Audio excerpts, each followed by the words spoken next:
involvement in it. So next slide, please. First introductions, and this is where you hear our last names. This is probably a very exciting part of the talk. My name is Sivan Pätsch. I'm OpenForum Europe's Research Director. And I'm Paula Grzegorzewska, and I'm a policy analyst at OpenForum Europe. After around 2 years now, I can pronounce it hopefully perfectly. Well, OpenForum Europe is a Brussels-based think tank, and we're committed to advancing openness in digital policy. So why do we say in the title, give open source the weight in policy that it deserves? I think here in this room, everybody knows that open source is absolutely ubiquitous in tech. What company working with code today isn't using open source software? And nobody would start a software project in 2020 without using open source software components. I think that's clear. And so for us, it's also clear that open source saves a lot of development time, it enables innovative projects, and it provides equal access. Next slide, please. But the truth, I think, is also that open source is a niche. What I'm saying is, you know, if you ask yourself, has your mother ever heard about open source? Well, mothers here might have, but the normal mother, let's say, your siblings, and maybe more crucially for this is, does your local representative, your politicians, do they know what open source is? Clearly, I think in most, or maybe almost all cases, the answer to that is no. I think, you know, these days they will of course know about labor policy, and especially now today, they might even know about more digital topics such as data protection, but I don't think they will know about open source. And what we see here in Brussels is that even those who write digital legislation rarely know what open source is. Next slide, please. And so we wondered, what do we have to show for after many, many years of advocacy toward lawmakers around the world? And this is also something that for us, we ask ourselves regarding our work. Next slide, please. And so we're currently doing research into this, and the answer seems to be not that much. Next slide. What we do have is a number of laws or norms favoring open source in public procurement. So that means that the government says that when they buy software, they will buy open source if it is of similar quality and availability to proprietary software. And this seems to be the one thing connecting open source and public policy around the world today. This is also the one that seems to be the easiest to understand and easiest to implement for policymakers. You can get this essentially going with a few people believing in open source within the government who can influence public procurement policy. And a lot of countries around the world have tried their hands with this, though I think with admittedly mixed results. Outside of public procurement, we don't have that much. This differs a bit between countries, of course. So when we look, and having surveyed this, when we look at governments in Western countries, so here you can think about the US, Latin America, and also Europe, they approach open source purely from a public procurement perspective, hoping that there will be also indirect favorable effects for them. On the other hand, governments in countries, for example, in Asia, they do some work in also getting their industry hooked up with open source to support the digitization and to grow their business because of the inherent benefits of open source. Next slide, please. But we were wondering, isn't there more potential in open source than just saying it will save us an X percentage of development cost? I think maybe we can discuss this a little bit in the Q&A if we have time for it. Just as an exercise, we thought about a few policy fields that digital policymakers engage with on a daily basis, which is here in Brussels what we do also on a daily basis. And it really isn't difficult at all to see what open source can do in these fields. So if we think about open source in cybersecurity, there you have audibility of code, increasing trust. If you think about open source in research and innovation, you make innovation more open, you increase access. In machine learning / AI, you can make automated decision-making more transparent. In high-performance computing, you break existing login effects of dominant suppliers. In telecommunications, you ensure interoperability on all levels of the stack. And well, in copyright, I include this here, but I think everybody who knows what Article 13/17 is now, we better not talk about that. Next slide, please. But I'm going to be a bit cheeky here. I'm going to say that no policymaker in the world that was working on the latest cybersecurity legislation has ever included a paragraph on open source software or even hardware. And why is that? We think that is because they don't know the role of open source today. They don't know that open source already plays a huge role in all of these areas. They don't know how important it actually is in the digital space. Whenever we talk to policymakers about open source, very few will know that open source is about what open source is about, and that they will have often huge misconceptions around it. They don't know that the IT industry is built on open source today, that all of these jobs are connected to it, that these huge communities exist, and that it is today big business as well as a big idea. And so that is where we are trying to come in, and that is also where I'll hand it over to Paula now. Thank you, Sivan. So, I mean, the question is, why do policymakers don't know much about open source? I mean, like, of course, like we think that this is super mainstream and all of the businesses and policymakers know about it. But I mean, why? A big part of this answer might be that there is a lack of cross-sectoral research on the issue, and subjectively noticed by us, decrease in the number of those who research, promote, and explain open source to policymakers. But also global and structure and by nature free character of open source, of course, makes a big role here. And in order to develop and implement policies in a given area, policymakers need evidence. They need a number of jobs that can be created, innovation indicators, companies turnover, and possible economic growth. And we do have quite some research on open source, but very often it is not so easy to use it in policymaker environment. So I have some examples of the quite recent evidence that we have. So for example, in Germany, we have the Open Source Monitor 2019 that has been created by the Digital Companies Association, Bitkom. And it's a report on the use of open source of over 800 companies. I can share the links to these studies if you're interested. Another interesting one is done by CNLL. It's a French National Council for Open Source Software.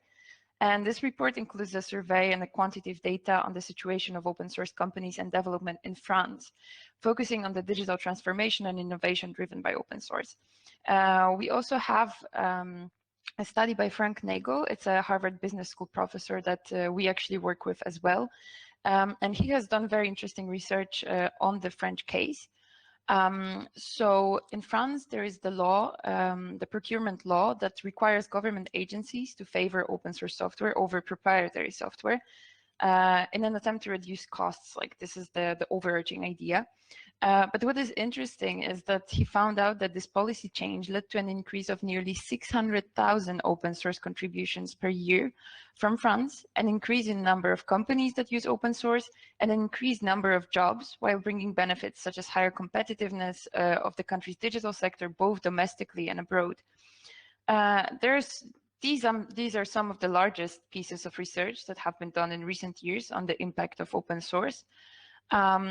But what about the whole of Europe?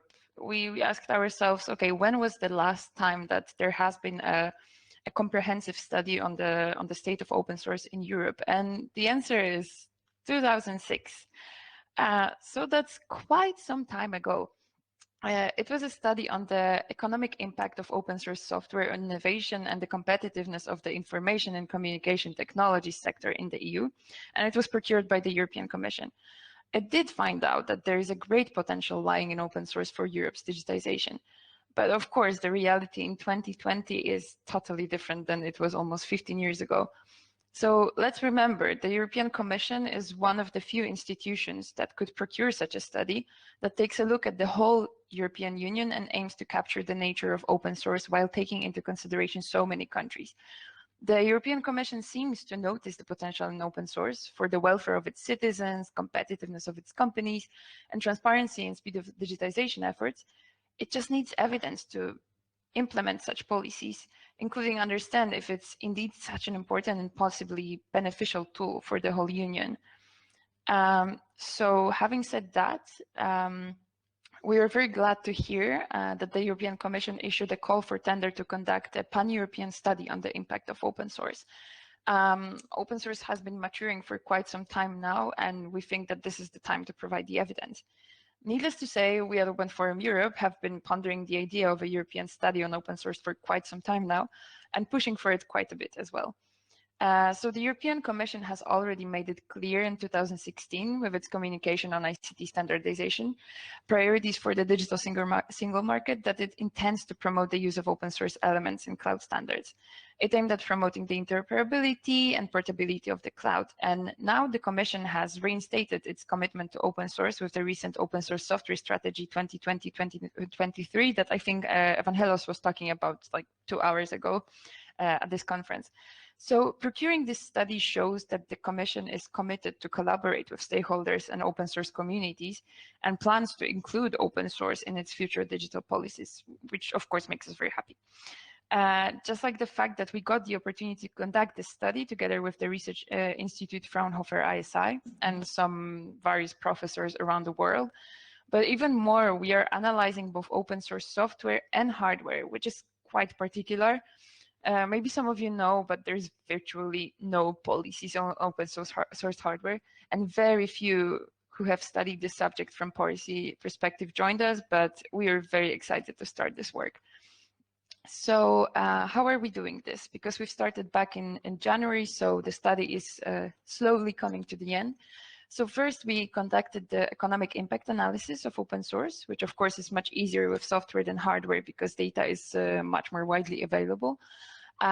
Second, we researched digital policies that relate to open source and actual open source policies in European countries, but also in a couple of other countries, such as the US, China, South Korea, India, Japan, and Brazil. These two areas of research will allow us for at least a partial estimation of the impact of open source on the European economy, but also to develop sound policy recommendations that we are going to finish the study with. On top of that, we conduct case studies that focus on different technological areas such as AI, high-performance computing, and cybersecurity, and throughout various industrial domains, manufacturing, logistics, health, and some others.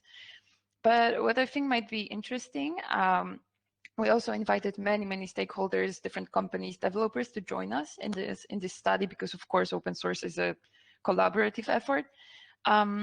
We had already mentioned it on quite some conferences because it has been running for quite some time, but we are conducting a big survey on open source companies with an aim to capture the real face of open source in big companies, small companies. So I invite you to fill the survey that we are conducting. It's of course available on our website in all the information about the study. We can also share it in the chat. We received many hundreds of responses, but of course we are very keen to hear more from different stakeholders. So the data that we gather there includes some numbers on the usage of open source within companies, such as what kind of companies and organizations are using and contributing to open source. What is the open source related turnover? What is the employment related to it? Some innovation indicators. And some subjective and quantified benefits of open source. Does it make some developers happy to work on an open source project in their job, or maybe it's still more about the cost-saving possibilities for those companies? So these are some of the questions we searched the answer for. We actually already have preliminary results of our study that we presented for the first time on 5 November. So I encourage you to take a look at the survey and at some more information about the study. But I can share a small sneak peek of our results with you, which we find super interesting because we found out that a 10% increase in the number of commits on GitHub from 2017 to 2018 translated into a 0.4% growth of the European GDP, which equals 63 billion euros per year, which of course in the scale of union might not be huge, but I mean when we see this numerical value, I mean it is a big contribution of open source in just 1 year. So we are very excited to share the results pretty soon with you, but for now I can just recommend you to take a look at Ozor, where we summarized the results that we have so far, and also on our website. And one more thing, I would like to share with you that in February we are going to organize the EU Open Source Policy Summit, where, I mean, this is the biggest event that we are going to organize in the upcoming months. And we're going to have very interesting stakeholders there, and also we will have already the primary results of the study, and probably the report will be out. So I think this will be an interesting opportunity for you to understand a bit more with us what is the true value of open source for the European Union. So having said that, thank you for listening. I see that we have two